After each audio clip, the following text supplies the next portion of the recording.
ببینید تو این دنیا اگه افرادی باشن که کار خاصی رو انجام داده باشن و نتیجه گرفته باشن، این یعنی اینکه هر فرد دیگه اگه اون مسیر رو طی کنه دقیقاً به همون نتیجه هم میرسه.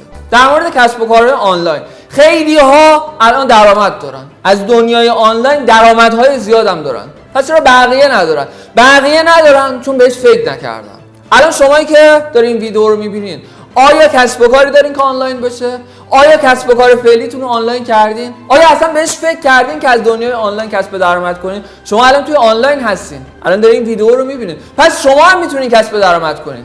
اگه تا الان چنین درآمدی رو نداشتین، شاید به خاطر این بوده که اصلا بهش فکر نکردین، ذهنتون درگیر این نبوده، این فرصت رو بهش فکر نکرده بودین. ولی اگه فکر کنین تو این دنیا میشه کسب درآمد کنین. کافیه راهش رو یاد بگیرین، کافیه شروع کنین.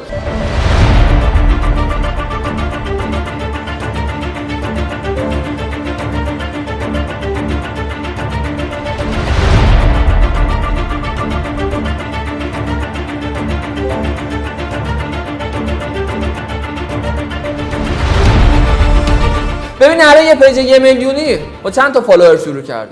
با 0 فالوور. همه پیج‌های بزرگ دنیا با 0 فالوور، همه پیج‌ها در همه شبکه‌های اجتماعی با 0 شروع میکنن ولی بزرگ میشن. چرا بزرگ میشن؟ چون یه فردی یه علاقه رو شناسایی میکنه، توی اون علاقه به تولید محتوا میپردازه و با صبر، مداومت و ادامه دادن نتیجه میگیره. ببین خیلی از پیج‌ها توی اینستا تشکیل میشن، ایجاد میشن، ولی 1 ماه، 2 ماه، 3 ماه نهایت و بسته میشه و شاید دیگه محتوا نیاد. یعنی واقعا یه قبرستونی ما داریم از پیج‌های متعدد، هزار پیج که ایجاد شدن، با شور و شوق هم ایجاد شدن، ولی الان هیچ درآمدی ندارن.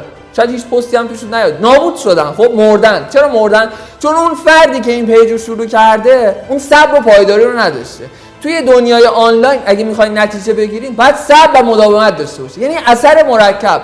ببین اوایل شاید هیچ فالوور نداشته باشی، 10 تا میان، اون 10 تا خوششون میاد، بقیه میان و کم کم تبدیل به یه پیج میلیونی میشه. 1 میلیون از 0 شروع کرده، این خیلی مهمه. پس اگه هر فردی بخواد شروع کنه دقیقاً از این نقطه 0 میتونه شروع کنه. کافیه یه علاقه رو مشخص کنه و به فکر پولم اون اول نباشه. ببین مثلا یه فردی میگه من به حیوانات خونگی علاقه دارم، خب میتونه یه پیجی داشته باشه، علایق خودش رو تو این پیج محتوا تولید کنه، به اشتراک بذاره، از حیوانایی که دوست داره، از اطلاعاتی که داره، از چیزایی که میبینه و همینها باعث میشه افرادی که به این حوزه علاقه دارن جذب این پیج بشن. حالا شاید الان بگی درآمد نداره، آره درآمد نداره، ولی وقتی مداومت داشته باشه به درآمد هم میرسه.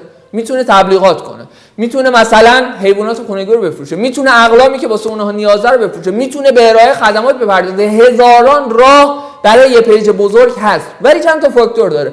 علاقت رو شناسایی کنی، توی همون علاقه به تولید محتوا بپردازی، اوایل به فکر درآمد نباشی، ناامید نشی، ادامه بدی، قدم به قدم بزرگش کنی. وقتی به یک جامعه رسیدی اون موقع به این فکر کنی که چه درآمدهایی میتونی داشته باشی. یه پیج بزرگ برای شما هزاران راه درآمدی ایجاد میکنه. اون چیزی که نیاز داره ادامه دادنه، شروع کردنه. شاید شروع کردن حتی از ادامه دادن هم مهمتر باشه، چون الان همه شما، همه افرادی که این ویدیو رو میبینین توی اینستا پیج دارین، ولی شاید به این فکر نبودین که پیج بزرگی رو ایجاد کنین که بتونین ازش کسب درآمد کنین. ولی این فرصت برای همه هست و دنیای آنلاین دنیای آینده است، دنیای حتی حال حاضر هم هست. الان همه چیز داره به سمت آنلاین بودن میره. پس قدر این فرصت رو بدونیم. اگه تا الان هم واسش وقت نداشتین، الان زمانیه که میتونین وقت بذارین. پیروز و موفق باشین.